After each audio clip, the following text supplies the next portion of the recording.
The second lesson is taken from Paul's letter to the church in Philippi as he sits in prison in Rome facing imminent death. Rejoice then in the Lord, I repeat, rejoice. Let your good sense be obvious to everybody. The Lord is near.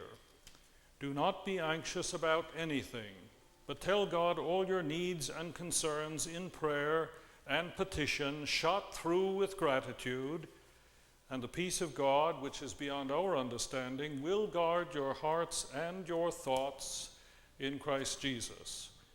And finally, friends, let your minds be filled with everything that is true, everything that is honorable, everything that is upright and pure, everything that we love and admire, with whatever is good and praiseworthy, and then the God of peace will be with you.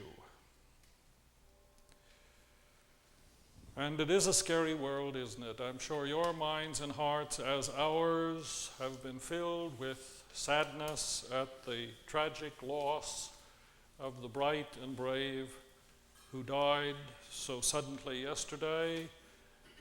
7 who represent us as a people in our attempt to conquer not only space, but many of the ills that befall us as human beings. It's not to diminish what happened to them, to point out that this is the way of this world. 20 died in Lagos yesterday in an explosion which destroyed 2 buildings. One of our servicemen died last night in Qatar.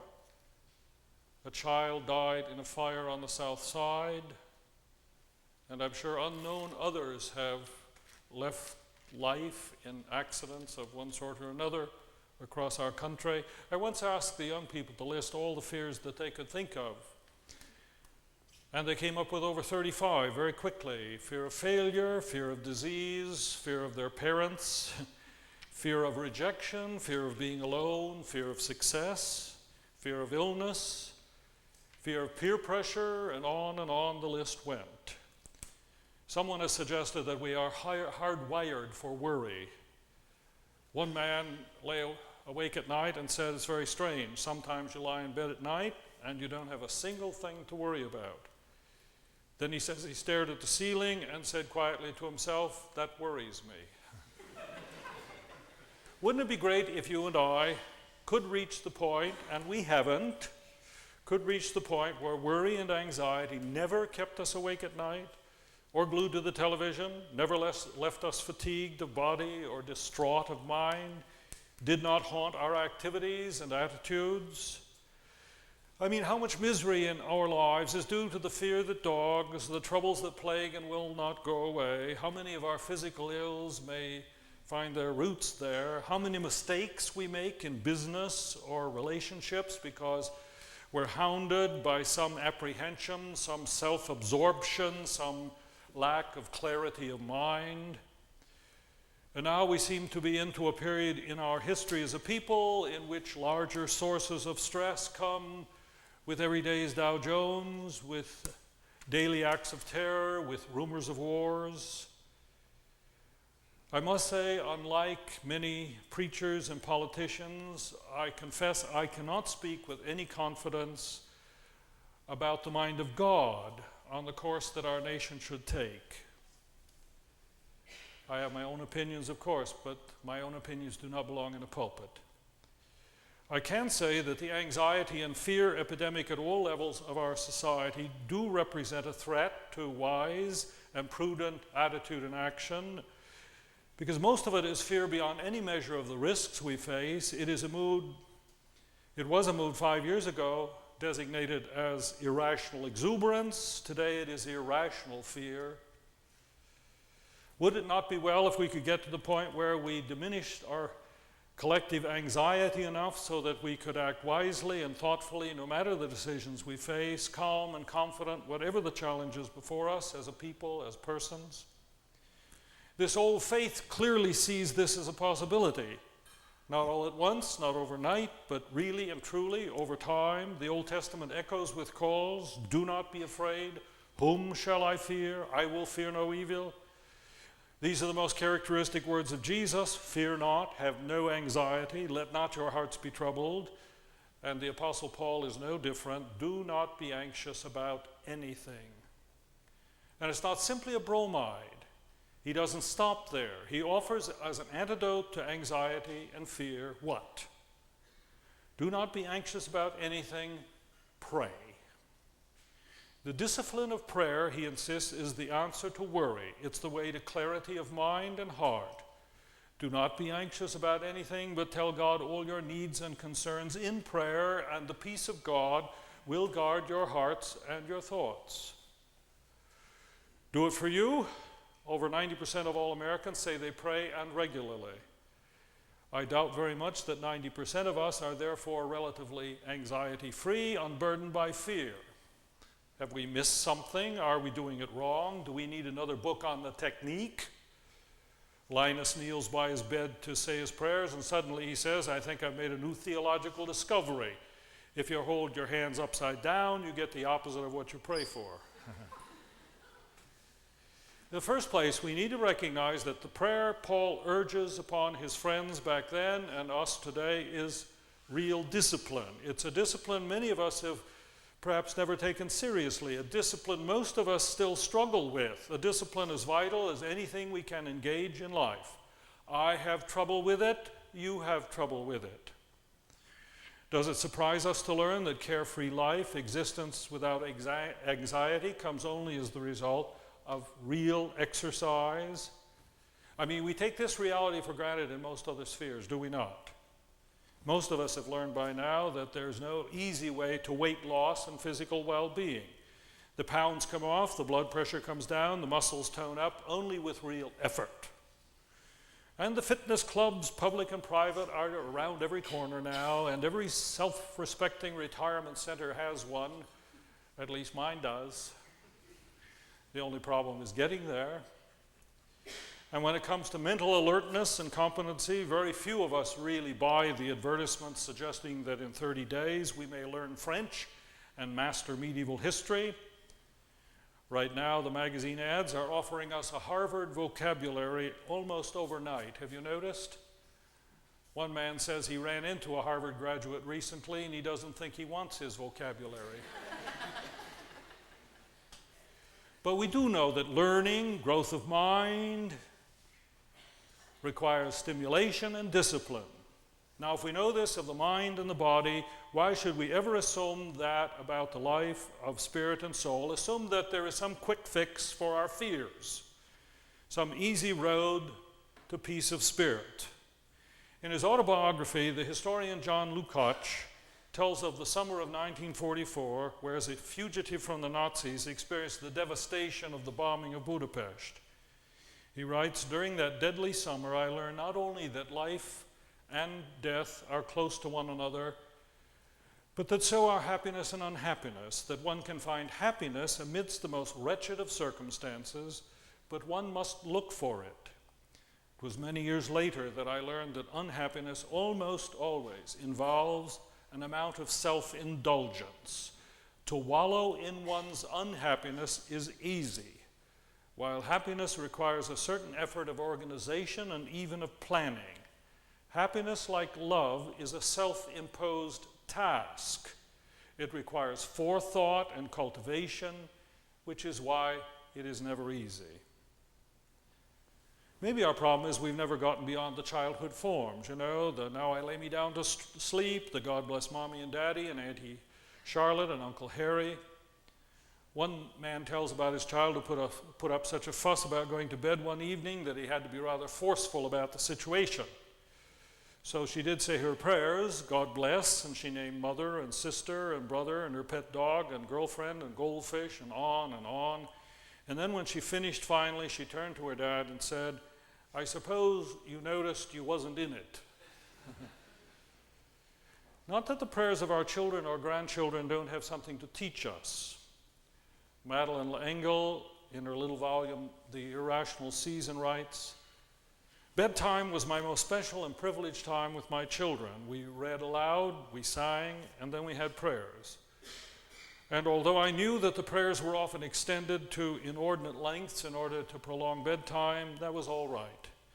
It's not a bad thing to extend conversation with God, no matter the reason. My little boys' conversations with God were spontaneous, loving, and sometimes dictatorial. Such as the one prayer on a rainy autumn evening when he paused in his God blesses and said, "Oh God, I love to listen to the rain. I love to hear you talk." Another evening he paused again and said severely, "And God, remember to be the Lord." This was during one of many times when the adults had huddled by the radio during a world crisis, but it took a 4-year-old to remind me in my own praying that God is the Lord who is in charge of the universe, no matter what we do to mess it up. Perhaps we've left behind both the childhood verses and the spontaneity and have been left pretty much to our own devices. I sometimes admire the traditional Roman Catholic who has his devotional habits, or the religious Jew who says his daily prayers, or even the Muslim, whatever his stage or sophistication, who engages in 5 daily acts of reminder that he is before God in his life. If as moderns we are typically determined to find our own way, then we must, I think, resolve to do just that with greater consistency and personal discipline. Do not be anxious, pray, insists the apostle. Prayer as antidote to anxiety. And it demands, first of all, the willingness to stop and be silent. The biblical story urges silence to the point where it seems almost synonymous with prayer. In quiet is your strength. Be still and know that I am God. Jesus, in the midst of an amazingly busy routine that rivals any of ours, gets up long before dawn and goes off into the hills alone, where Jesus knelt to share with thee the silence of eternity. But we live such harried, overscheduled lives, all of us, that we simply do not have the time, or so we say, to engage in real soul-saving silence. Morton Kelsey, professor down at Notre Dame, describes us this way.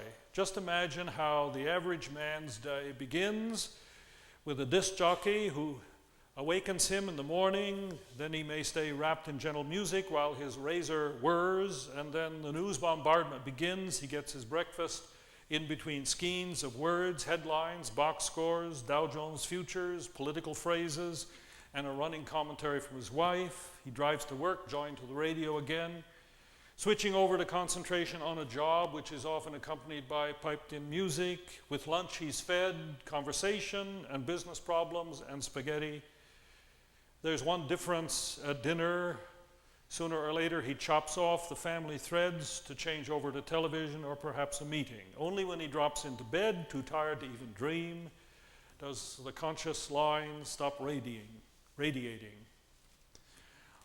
I'm afraid a pretty good image of many of us much of the time. Hurry, run, worry. Never silent, never quiet, never waiting, never shut down. But the prayer which is antidote to anxiety begins with this, with silence. Why? Well, think for a moment what happens if you and I really take 20, 30 minutes to be utterly still, inside and without. Sooner or later, if you're like me, your immediate concerns and sources of stress, your anxieties and worries, begin to bubble to the surface. We become more aware of what is nagging at us, perhaps depleting our energies. But both the problem and the seductiveness of all our running is that it hides us from what is going on inside of us. Perhaps necessarily on some days, you can't walk into the office totally absorbed in your fears. But Paul's language is interesting. He says, have no anxiety, let your needs be made known to God. As if God didn't know what they were. But that's not the problem. God knows, we often don't. We don't know what our deepest worries and cares really are. We don't know what's bugging us. The further problem is this does not rid these of their influence over us, their tendency to distort our perceptions and destroy our peace. While we're at the business of life, they lay there under the surface, generating bad judgment and unhelpful attitude and unfocused mind and even unstable relationships. And it is only as we surface them and face them, speak them to God, as it were, that we begin to experience some measure of freedom from them. And we only surface and face them as we take the time for a disciplined silence. Because only then, in such periods of silence in which we're able to surface our needs and our worries and our cares and concerns and face them, are we able to take the next step, surrender them to the one who is near, who rules, turn over our worries and fears to the one in whose hands finally tomorrow belongs and is, and that's reality. No denial of concerns here, no suppression of worries. We come quiet, we voice them, and then we leave them. We name them and rest them in his hands. Someone has said, when you get to your wit's end, you'll find that God lives there. And to this kind of dependency comes real strength, real peace. And then as we're able to surface and surrender our anxieties to the one who is near, and so come to terms with reality, we're able to turn our focus toward all that is yet good and positive and possible in life, the true, the honorable, the upright and pure, everything we love and admire. And we're able, in all things, to give thanks. Not just on sunny days and good fortune, but in all that life hands us. You see, prayer is not, first of all, our attempt to change God and the world. Perhaps that's much of the trouble with our prayers when they do come to life. They begin as a desperate attempt to alter the landscape around us, to fix things and people. But the prayer that leads to inner peace is, first of all, the quiet struggle inside to bring our desires into alignment with God's will. Shift of mind and heart to acceptance and gratitude. And only as we get over this hurdle does prayer really begin to change us. In all things give thanks, a call for deliberate recognition, a recital of the causes we still have for gratitude, because it is this deliberate focus away from our fears and toward what we do have and enjoy that we are liberated and our spirits are quieted a bit, that God finally works within us real peace. It's remarkable how the greatest gifts of this Spirit come to us often from the witness of those who've had to endure enforced isolation and silence and lack of hope for the future, whether you think of Dietrich Bonhoeffer in his Berlin prison, or Alexander Solzhenitsyn in his Gulag, or Terry Anderson in Beirut, or even John McCain in the Hanoi Hilton. Our young people read the diary of Anne Frank, I understand, even now. But an even more impressive diary are the prayers of a young Dutch woman, Ellie Hillesum, in a posthumous little volume called An Interrupted Life. Witness as to how she survived in mind and spirit the concentration camps of World War II. I thought at first I'd give up my writing today because I'm so terribly tired, and also because I thought I had nothing really worth saying. But I realize you've made me rich, O God. My life has become an uninterrupted companionship with you. Sometimes I stand in the corner of the camp, my feet planted on your earth, my eyes raised toward your beautiful heaven, and tears run down my face, tears of gratitude. And at night too, when I lie in my bed and rest in you, O God, because there's no place else to rest, tears of gratitude run down my face, and they are my prayer.